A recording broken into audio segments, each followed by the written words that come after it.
తిరుమలాయపాలెం మండల కేంద్రంలో 33/11 kV సబ్స్టేషన్లో 3 కోట్ల వ్యయంతో ఏర్పాటు చేయనున్న 0.8 మెగావాట్ల సోలార్ పవర్ ప్లాంట్కు విద్యుత్ నియంత్రికల మరమ్మత్తు కేంద్రానికి మంత్రి పొంగులేటి శ్రీనివాసరెడ్డి, అదనపు కలెక్టర్ పి. శ్రీనివాసరెడ్డితో కలిసి శంకుస్థాపన చేశారు.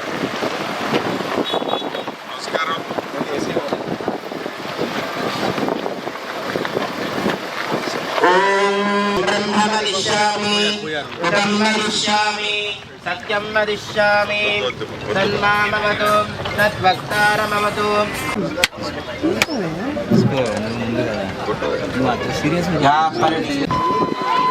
ముందుకు రమ్మకన్నా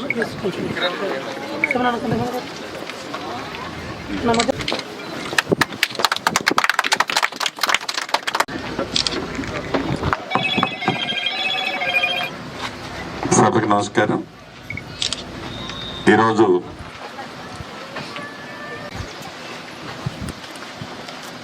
వాటర్స్ అన్ని కూలగొట్లు 3 acres ల్యాండ్స్ 0.8 మెగావాట్స్ కార్యక్రమంలో పాల్పంచుకున్నందుకు మనస్ఫూర్తిగా వారందరికీ నమస్కారం తెలుపుతూ,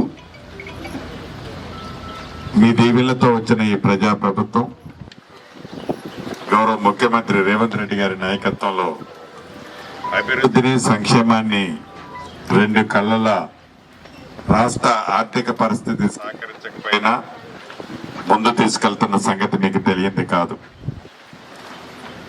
దాంట్లో భాగంగా ఒకప్పుడు కరెంట్ అంటే ఎప్పుడు వస్తుందో ఎప్పుడు పోతుందో, అసలు వస్తుందా రాదా, రాత్రుల పూట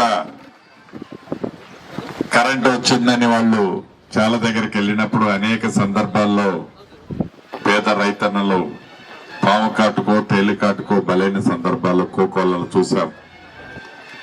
ఉచిత కరెంటు కాన్సెప్ట్ ని ఆనాడు దివంగత నేత కాంగ్రెస్ ముఖ్యమంత్రిగా వైఎస్ రాజశేఖర రెడ్డి గారు ఈ రాష్ట్రంలో, దేశంలో ఏ రాష్ట్రమో ప్రవేశపెట్టిన విధంగా ప్రవేశపెట్టి అద్భుతంగా రైతన్నలకు ఉచిత కరెంట్ ఇచ్చింది కాంగ్రెస్ ప్రభుత్వం. తదుపరి రాత్రిపూటే కాదు పగలిపూట కూడా కరెంటు ఫుల్ గా ఇస్తామని చెప్పిన మన ప్రభుత్వం ఈనాడు రైతన్నలకు ఎక్కడా ఇబ్బంది లేకుండా ఉచిత విద్యుత్తు రాత్రి పగలు అని తేడా లేకుండా ఇస్తున్నాం.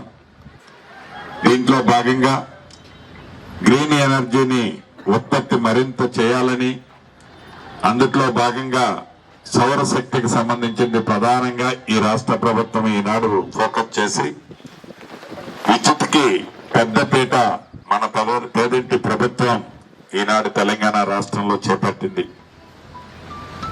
అందుట్లో భాగంగా ఈ గడిచిన 2 సంవత్సరాలన్నరలో మన పాలేరు నియోజకవర్గంలో ఇందాక అధికారులు ఇస్తున్న లెక్క ప్రకారం 37.5 కోట్ల రూపాయలతో సబ్స్టేషన్లు కానీ కొన్ని లైన్లు కానీ ఏర్పాటు చేసుకున్నాం. ఈ 37.5 కోట్లే కాకుండా ఇంకా 9 కోట్లు పెట్టి ఇళ్ల మీద పైన హైటెన్షన్ లైన్లు, ఇళ్లకు ఆనుకొని ఉన్న కరెంటు లైన్లు అన్నిటినీ కూడా మనం వచ్చిన తర్వాతే ఎప్పుడో కొన్ని దశాబ్దాల నుంచి ఇబ్బంది పడుతున్న ఆ ఇంటి ఓనర్లకి విముక్తి కల్పించి వాటన్నిటిని కూడా తీసేయటం జరిగిందని చెప్పడానికి గర్వపడుతున్నాను. అంటే పేదవాడి కష్టం తెలిసిన ప్రభుత్వం, పేదవాడి మనసరిగిన ప్రభుత్వం, పేదవాడికి ఏది అవసరముందో గ్రహిస్తే ఫలితాలు ఇప్పుడు ఈ ప్రభుత్వం వచ్చిన తర్వాత ఏవైతే జరుగుతున్నాయో అలా చేసుకోగలుగుతాం. అంతేకాదు సంక్షేమ కార్యక్రమాలు కూడా ప్రతి పేదవాడికి ఎక్కడా ఇబ్బంది కలగకుండా పేదవాడికి అవసరమైన ఇంటికి సంబంధించిన ఉచిత విద్యుత్ 200 యూనిట్లు, సన్న బియ్యం, తెల్ల రేషన్ కార్డు, ఆర్టీసీ బస్సులో ఆడబిడ్డలకు ఉచిత బస్సు సౌకర్యం, ఇందిరమ్మ ఇళ్లు ఆనాటి ప్రభుత్వం విస్మరిస్తే కులము మతము అని అడగకుండా అర్హులైన పేదవాళ్ళకి మొదటి విడత ఇచ్చాం. 2వ విడత కూడా నాకు తెలిసి 2-3 రోజుల్లో మొదలు పెడుతున్నాం.